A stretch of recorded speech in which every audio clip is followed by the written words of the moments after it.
Welcome to the Sisterhood of Sweat. I am here today with Rachel Luna. Rachel Luna is a best-selling author, sales confidence mindset strategist, and highly sought-after international speaker.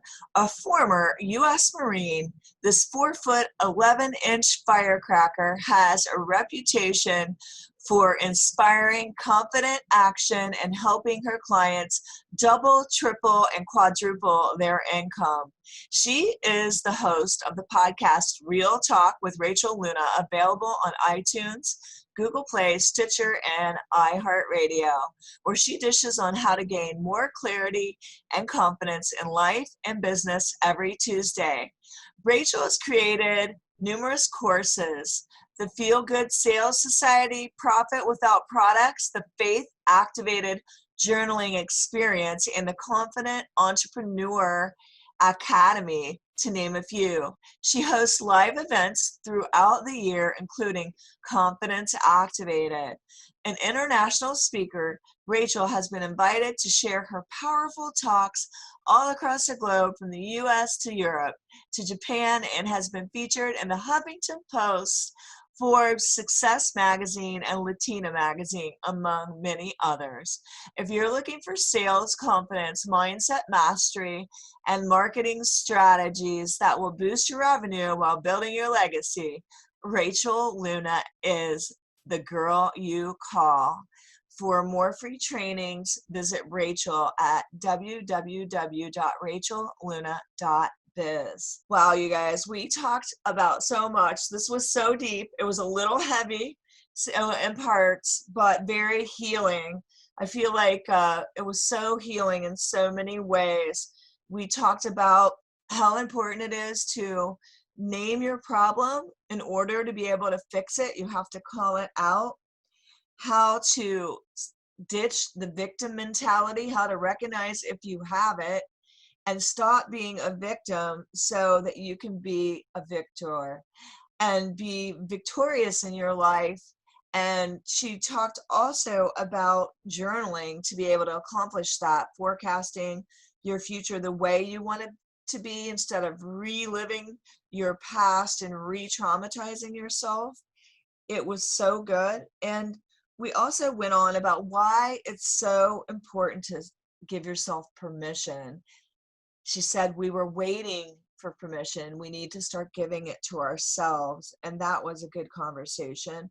And last but not least, we also talked about people pleasing, why we do it. And I had an aha moment. It is really because you're not setting better boundaries. That's why you're people pleasing. And it's just so good today with her. She's a life coach. She's a straight shooter. She doesn't sugarcoat. She tells it how it is. And I think you guys will love her. So thank you so much. And let's dive in. Well, guys, I have a special treat for you today. I am so excited to welcome Rachel Luna to the show. Thank you so much. I'm so excited to be here, Linda. Thank you for having me. Well, you are such a joy. I love all that you're standing about, like girl confident and just so many things that I think I like to portray in the Sisterhood of Sweat, that women, wouldn't settle for less if they had more confidence and realize their worth. And so I'm excited to dive into this episode today with you. And I want to really jump into just kind of giving people a picture of where you started to where you are now, to give them the confidence and faith that they can do it too. So if you could let's dive into your backstory of when you were growing up. Oh, my backstory. So I was born to Puerto Rican, two people of Puerto Rican descent. My biological mother died of AIDS when I was 3.5 years old, and my father was also sick at the time. So when I was 4, so about 6 months, I lived with my dad. When I was about 4, he just could not handle raising a daughter, being sick, and also excuse me, I didn't know this at the time, but I later found out my dad struggled with addiction, despite the fact that he was a drug and alcohol abuse counselor at the VA hospital. And so he reached out to my godmother and asked if she would raise me. And she said yes. The problem when you are 4 years old and your dad gives you away is that you think my dad abandoned me. And so that really started my trajectory of feeling rejected and abandoned and unloved. And all those feelings came from the stories that I was telling myself. Now, growing up, you don't know this, right? This isn't something that we get educated on as children, that feelings come from thoughts. And if we want to feel differently, we can examine the situation and look for the story and look for the truth. And I didn't know that. So I grew up telling myself the story that nobody loves me, everybody abandons me, everybody rejects me, I'm not lovable. Or the people that are in my life are just there to use me. And that led me to be to have 2 eating disorders in high school, middle school and high school. I had 2 eating disorders. And then when I overcame those and I went to college, I then became an alcoholic. And very promiscuous, just very classic things. I was also molested as a kid. I don't like to talk about that too much, just because it's, you know, it's still a sensitive subject for some people. It's painful. It takes a long time to heal from that. So I feel healed from it. I don't have a problem, but there are people in my family that it hurts them when I talk about it. Yeah. And I'm healed, so I don't need to keep re-traumatizing them. But for the context of the fact that I was promiscuous, I did struggle with alcohol, I did experiment with drugs, those are all byproducts of childhood trauma and abuse. And people don't realize that. So if, I don't know, like the age range of your club, of your crew, I should say, but if you see someone who is chronically promiscuous, chronically like just not loving themselves, before you cast judgment, ask them, who hurt you?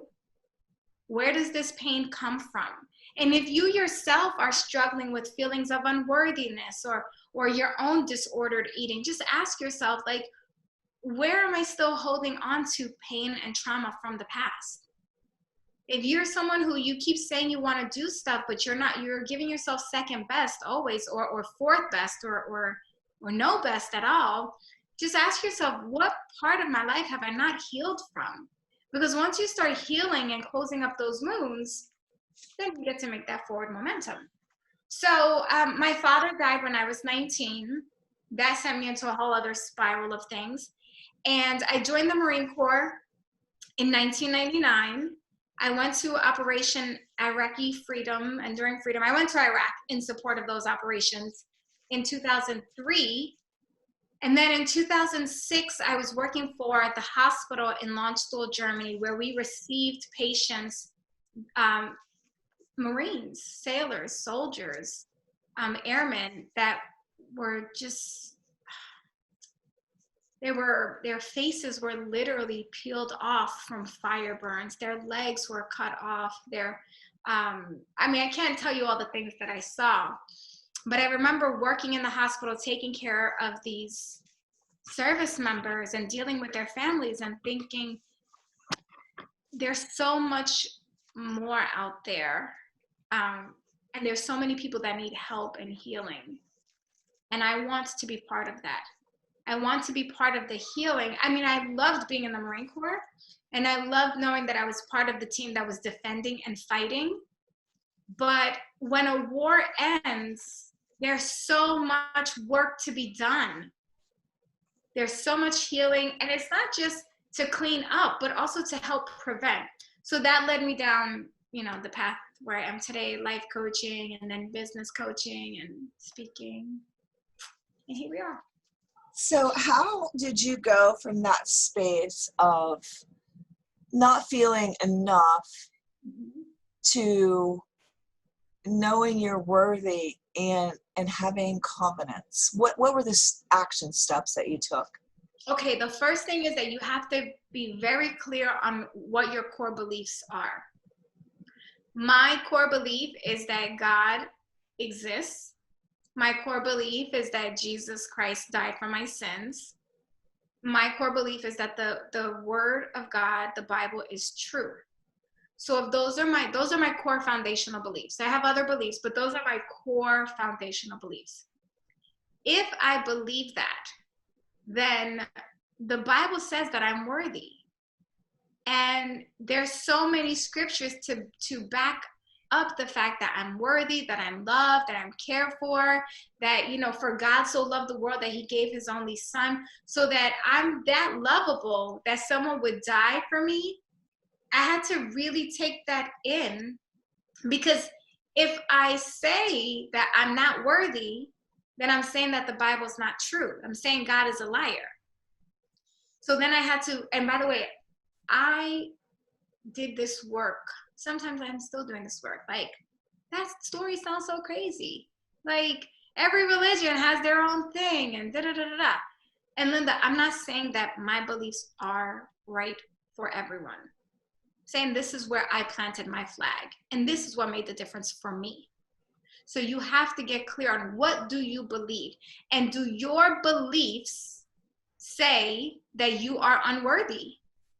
Do your beliefs say that you need to be walking around worrying and scared of what comes out of your mouth, or how you style your hair, or what clothes you, or how you dress? Because my beliefs don't say that. My beliefs say that I'm royalty. My beliefs say that goodness and mercy shall follow me all the days of my life. My belief says that angels go before me. My belief says that I'm here to prosper. So if all of that is true, and that's what I say I believe, all these other negative automatic thoughts that happen from programming and conditioning in the world, that has to be fake. What was a turning point for you? I had multiple turning points. And I think that that's a mistake that people make, is thinking that it's going to be one thing. It's not, right? Life is evolutionary in nature. Like, we're always changing, we're always growing, we're always coming to a new level of understanding. So I was able to kick the eating disorders when I realized that my body is a temple of God. And every time I stuck my finger down my throat, I was dishonoring this temple. And every time I starved myself, I was breaking the temple. So that was turning point number one. I couldn't do that. With alcoholism, the turning point for me was when I woke up in a pool of my own vomit, scooped it up, threw it in with my bare hands, woke up the next morning. I woke up in the middle of in that situation, woke up in the morning on my bathroom floor with a vague remembrance of what had happened, but remembering that picture. That was so traumatic for me, to pick up my own vomit with my bare hands, right? Like, you're like, ugh, yeah. Like, that stuck with me. Right. But what stuck with me even more is that as I was getting ready to go through my day, I felt so sick and I was shaking. And I don't know why, but I reached for a bottle of Malibu rum, coconut Malibu rum, and I took a shot and the shakes went away. And I thought to myself, that is not normal. You have a problem. And I went and I was attending Penn State University at the time. And I went to my guidance counselor and I said, I think I have a problem. And that was a turning point to get me sober. So there were, in 2006, the turning point for me to change my life and decide to become a life coach was when I found out that my on again, off again boyfriend of 3 years was happily married. Happily married. I didn't know this. My life, we had made plans. We were going to move to Japan and start a family. And all of a sudden, like, all my hopes and dreams that I had put on this one person were taken away. So that was a wake-up call for me. You can't put your hopes and dreams on other people. You have to put your hopes and dreams in yourself. And then, God willing, somebody that believes in your dreams and visions is going to come along and you can ride that wave together. And I'm still having moments. I'm still learning. I'm still discovering new layers of worthiness. I'm still discovering layers of enoughness. You have to, it's, the work is never done. You just have to decide that, okay, this happened, I'm going to make this decision and I'm going to make it work. So for example, I was a couple of minutes to meeting you today, right? I am healing naturally from breast cancer, and then thank God I am clear, free and clear, no evidence of disease. And to stay that way, I have to make juices, a bunch of juices all day, right? I've made a decision that this is the way that I'm going to heal. I'm not going to do radiation, and that's okay if you are doing radiation. That's your choice. My choice is I'm not going to do radiation. My choice is I'm not going to do 53 weeks of harsh chemotherapy when I did 3 rounds of low-dose chemotherapy and lost all my hair and shot my white blood cells. So I've made a decision. That means that I have to get these juices in. If I'm late to something, I'm sorry. This is the decision that I've made. This has to be enough for me. And if I know you did understand, but if you didn't understand, that's okay too, but I'm not gonna lose sleep about it. We have to get to that place of trusting that where we are being guided is the right place, even if it feels scary, even if there's backlash, even if there are perceived missed opportunities. And notice the words I say, perceived missed opportunities, because they're not missed opportunities. You just think they are, but you don't understand that you're being redirected to a better opportunity. So true. So true. Oh my gosh. I can think of many times you're in the depths of despair, you're crying ugly cry, and you think the worst thing in the world has happened to you. And then when you can reconnect the dots looking backwards, you realize that God had it in his hands all along, and it was the best thing that ever happened to you. Yes, exactly. I mean, look, my biological mother died when I was 3.5. I remember growing up, my mom that raised me is amazing. Would not trade that experience at all. But growing up, I remember even being so delusional, thinking maybe they lied to me. Maybe she just couldn't handle it. And maybe that woman is really my mom, right? Like any woman that had dark hair and blue eyes and remotely resembled her, I remember thinking, could that be my mom who just has been hiding? But then as I look back, like, that was the best thing. Or the times I questioned, why did my dad give me up? He should have raised me. He got remarried and he raised that woman's daughter. Why didn't he raise me?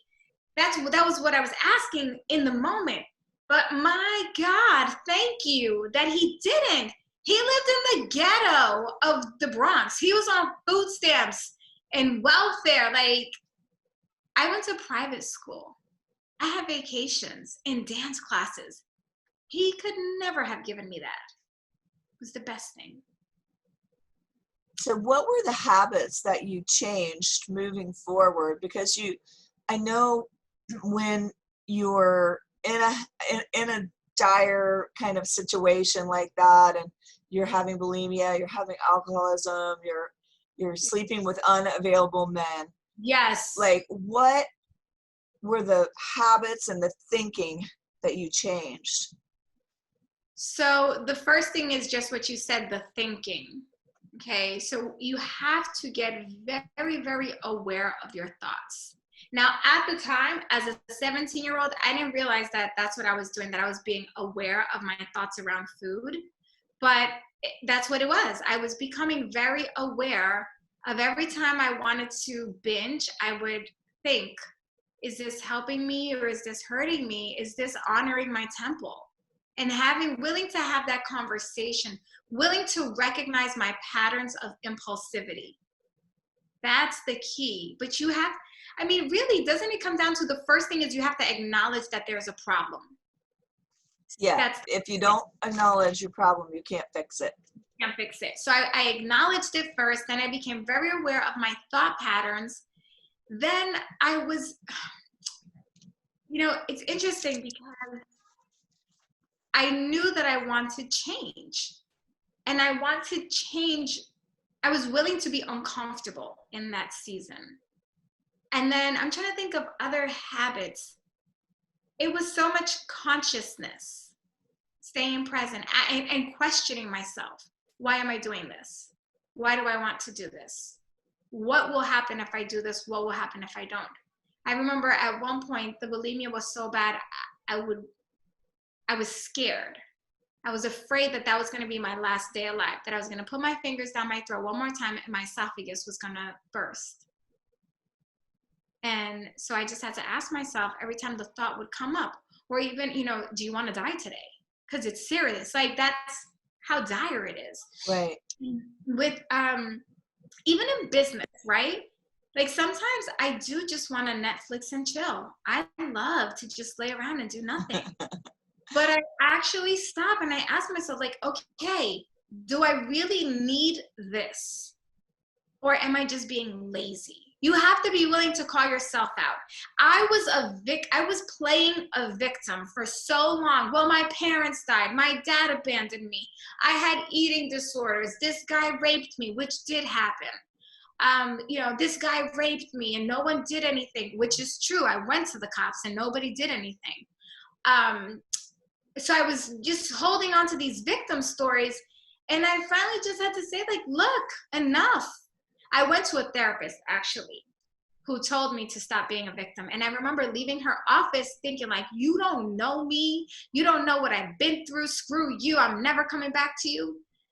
But then I got cognizant of my thoughts. And I just asked myself that really tough question. Am I showing up as a victim?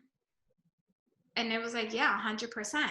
And then in my platform right now, like, as I began building my businesses, nobody wants to follow a victim. Nobody wants to be inspired by oh, look at my sad story, right?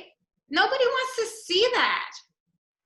Okay, when I was going through breast cancer treatments, I was very transparent of, that I had breast cancer, but I didn't want to post too much, but I wanted to post some of the journey, right? Right. And I was super careful. Like, I tried not to post too many sickly looking pictures of myself, not because I didn't want people to see me sick, but because I knew that my job here is to inspire people and to get them excited about what's possible for them.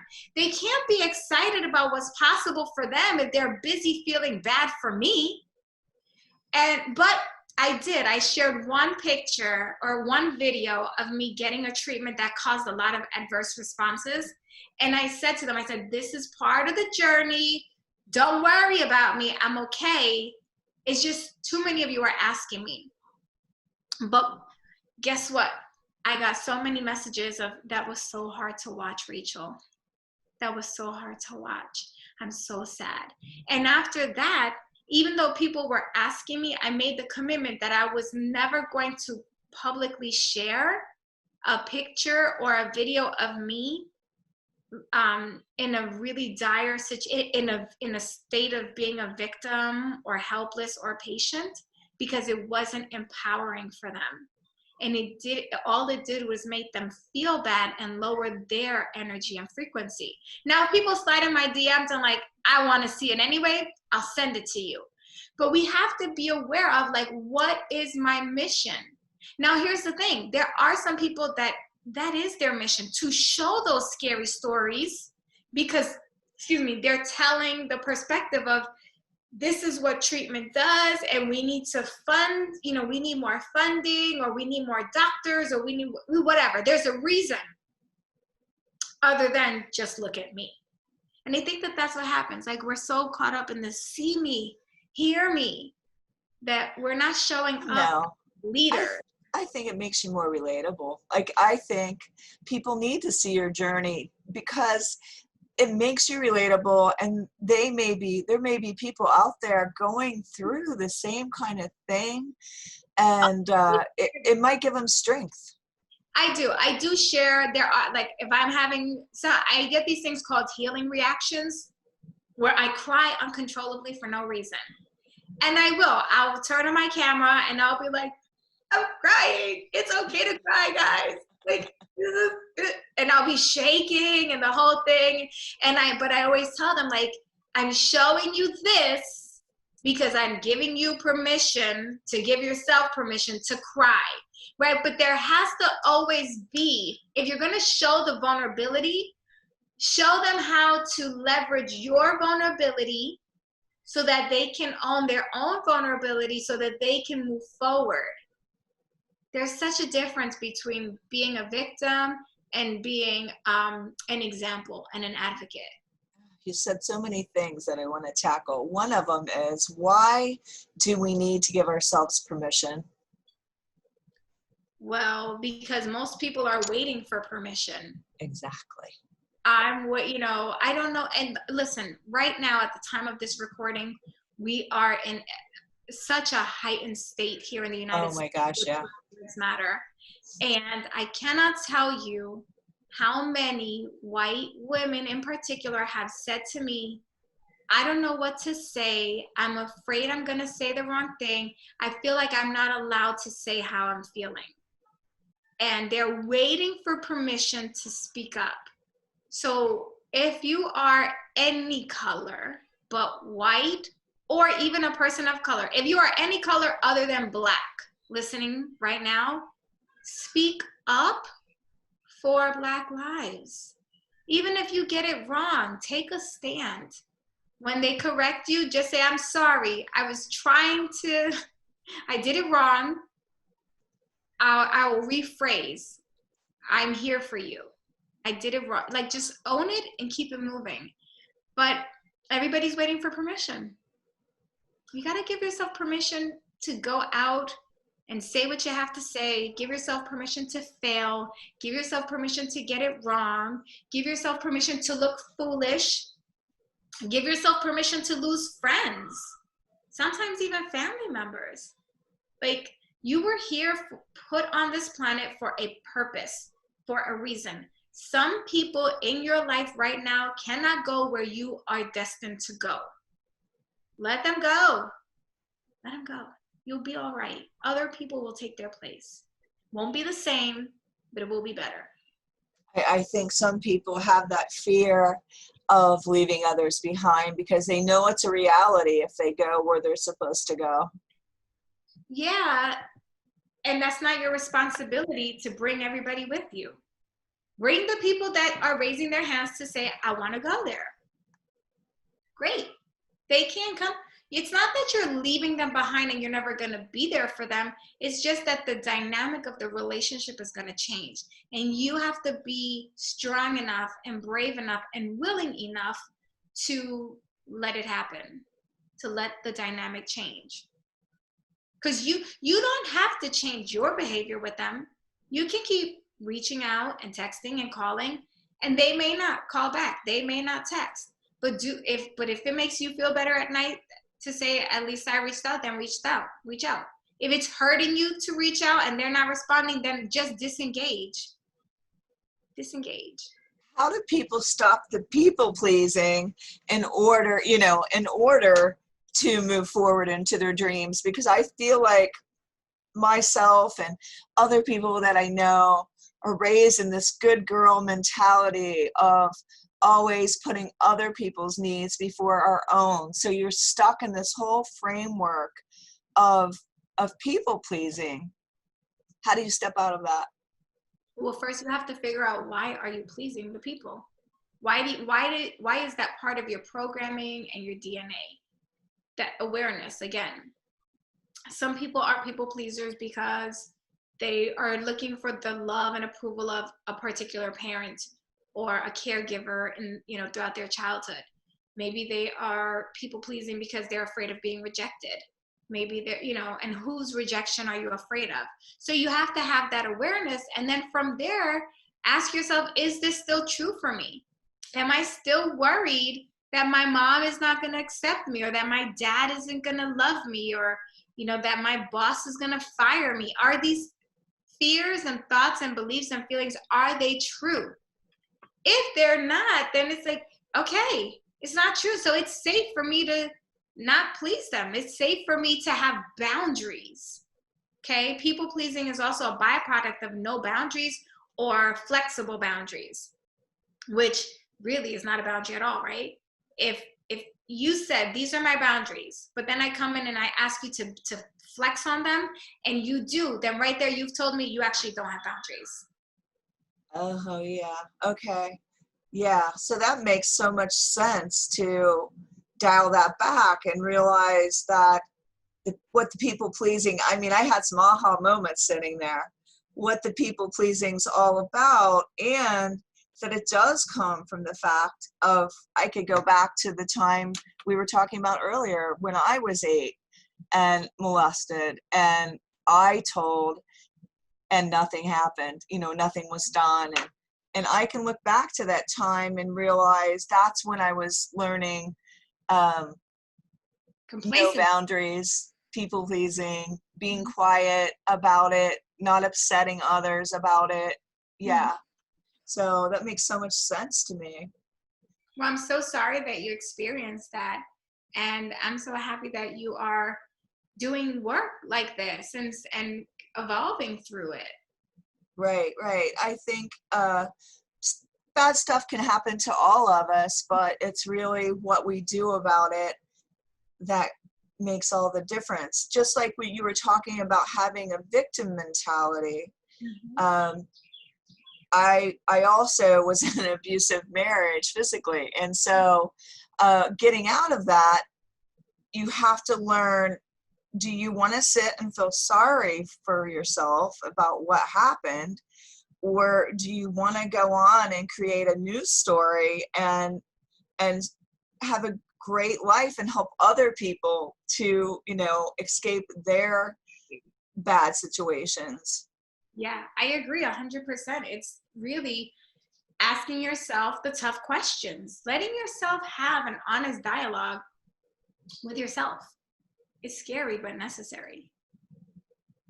What would you tell women out there? What are signs that you have a victim mentality? Everything, it's the thoughts that come to your mind. Nothing ever works out for me. It's not going to happen for me because, you have excuses. I can't do this because this never works out for me. She did this to me. They did that to me.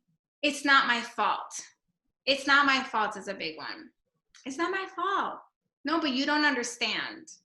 So if you find yourself saying those phrases over and over again, you're probably showing up as a victim, because the question is, the way that we should be approaching is, oh, this was my role in that. I take responsibility for this. Tell me where I offended you. Or you just asking the questions and examining all the areas where you think some injustice has been done to you, and in all the places where you think that some injustice that was done for you to you, is the reason why you are struggling right now. So like, I can't trust men because I was molested. Not all men are molesters. You can trust men. I can learn how to trust men if I can learn how to be discerning. Can learn how to trust men if I go take self-defense class and know that if somebody comes after me, I'm going to whoop his butt, right? Like, I can learn to trust men if I can surround myself with men who are trustworthy.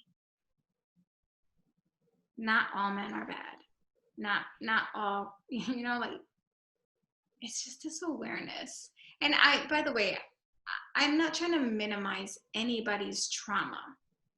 So nobody's saying that it didn't happen, but it happened, and you're either going to heal and move forward, or you're going to keep re-traumatizing yourself by holding on to your stories that what happened to you was so unfair. Nobody is saying that by moving on and taking responsibility, nobody's saying that it didn't happen. Nobody's saying that justice was served, because it may not have been served. What we're saying is, it's time for you to move forward so that you can help somebody else. And don't you think, I mean, I know I do. Sometimes when you look back at your story, you are re-traumatized. Yes, you are. I mean, but here's the thing. How do we end the re-traumatization of our stories? Is by moving the emotion associated with those stories. If you've had a particularly harmful experience or traumatizing experience, I recommend that you go see an EMDR therapist, because that is a very, very effective way to help you you will feel the trauma again during those therapy sessions. But the way that they do them is that when you re-experience the trauma emotionally, it now is stored in the cognitive portion of your brain versus in the emotional sensory. So now I can have dinner. And I did. I literally sat across and had a dinner with my abuser, not alone, but you know what I mean? And I was fine. I wouldn't let my kids near him for damn Skippy, but I found myself right? Like I found myself in a situation. I was supposed to be there. He was there. It was what it was. I greeted him, had a laugh even, because I don't feel, I don't, I have neutralized the experience. I don't condone him. I don't pacify him. I've already confronted him. He's apologized. I can't keep re-traumatizing myself by saying, but you're not doing enough because you didn't turn yourself in, or you didn't do it. I can't. And listen, if there were no statute of limitations, I would say something now. But so that may not be the right thing, but it's the right thing for me. And you have to be willing to say that. Okay, maybe I didn't handle the right thing, but I'm not wrong. And also, you need to be able to say, I'm wrong in this. We're so unwilling to be wrong. Or, you know, like we want to be right. No. This happened, I'm a victim. You don't understand. But what if you're not a victim anymore? What if you're not? Right. So, yeah. And having forgiveness then, I guess, is a good way to start taking steps to move on. But I think you have to call it out and name it before you can. Yeah, you do. You have to say this happened. And then I forgive myself, because as a kid, I didn't know. But growing up, I was blaming myself, thinking like, you should have known, you should have said something sooner. As a kid, I had a lot of shame, because I remember one particular moment where it felt good. Physically, it felt good. And you know it's wrong, but it feels good and you don't know what to do. And I don't know how other people feel, but I felt dirty. I felt so much shame. I felt so much like there's something wrong with me. I did this. Maybe I brought this on myself, right? Right. I don't believe that, but those were the thoughts. So I had to forgive myself for judging myself and traumatizing myself with those emotions. So I forgive myself. I think it's just being a child or being young. Yeah. You're unable to process it, and maybe you don't because people shove it under the rug. And so then it affects in so many ways. Like you said, promiscuity, it makes you aware of sex at a very young age. And then you blame yourself because the natural feelings that you might have had about sex, they are actually natural feelings. They're just in the wrong environment. Right. Yeah. So, forgiveness is so important. And I know, like, people would say, well, I would never forgive. I get that. But I don't think you know how you'll handle a situation until you're in the situation. But I know that forgiveness is helpful and unforgiveness is harmful to our bodies. It's poison. I don't think it's a coincidence that I was diagnosed with breast cancer. I don't have a history of it, but I had a lot of trauma. And trauma when left in the body and not treated and not processed, where unforgiveness exists and anger and rage, Right. those things manifest. So now I work very, very hard. Listen, when I feel that cortisol level in my body spike up, I stop everything I'm doing. I breathe. I move my body. I put praise music. I try to dance. I do everything I can to get that out of my body and come back to a state of like peace and calm. Because it sends off all kinds of bad chemicals in your Oh, body. horrible. Yes. So that's why it's so important to heal, to do the work, to get in a positive frame of mind. And you are healing from cancer, right? Mm-hmm. Yeah, I'm good now. I'm healed. Praise God. And you're taking care of your body. You're drinking these green juices. Tell me what's in your glass. In this particular glass, I have red rainbow chard and green leaf lettuce, apple, and lemon. So good. This one is actually really, really tasty. But usually I put whatever greens I have in like whatever is green goes in there with a green apple and a half of a lemon. But I was running short on time, so I was like, let me just throw it all in and get it nice and green. Usually bell pepper and romaine as well. So what is your vision for Girl Confident, and why did you create it? Okay. Oh, my vision is so big and so exciting. There are so many components. I have another book coming out called Girl Confident. Actually, that was the original title. The title that I am working through and processing is actually Permission to Offend, because that is really what it's all about. It's not about me and my name and my brand. It's about giving yourself permission to offend and so many other things, and being able to heal from that people pleasing, fear, insecurity, doubt, unworthiness, emotion. So definitely a couple more books. My event, Confidence Activated, is a live event. Last year we had 200 people. This year we had to reschedule because of COVID, but we are coming back in 2021.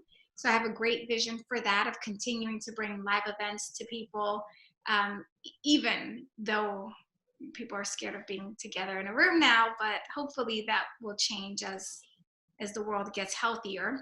And then I have a journaling program called the Faith Activated Journaling Experiment. And my vision for that is to have thousands of members in that. It's an annual, year-long experience. So my vision is to have thousands of that at any given time. And then, of course, a line of journals and planners at Target, more speaking events, maybe a QVC line. I mean, all of it. I want it all. How did you get into all this journaling, and why do you think it's important? I got into I always used to keep a diary, always. I got into the journaling in 2006 when I found out that I got into my style of journaling, and I call it the Faith Activated Journaling Method, my way. In 2006, after I found out that my boyfriend was married, I was like, something got to change. This ain't the business. And instead of keeping a diary of like, this is what happened today, and reliving the same thing, I decided I was going to do a vision book journal. So instead of having a vision board, I was gonna have a vision book. And I could take that book with me everywhere and just write down the things that I wanted as if they had already happened. And within 18 months of, finding all that stuff out, I got married. I had a baby, even though I was told that I had 20% of chance of conception. And I had her naturally.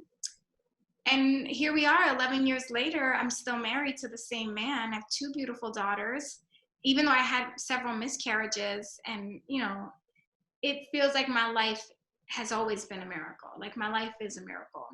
And I'm grateful for it every single day. And But it all started because I was journaling. I was writing these things into existence.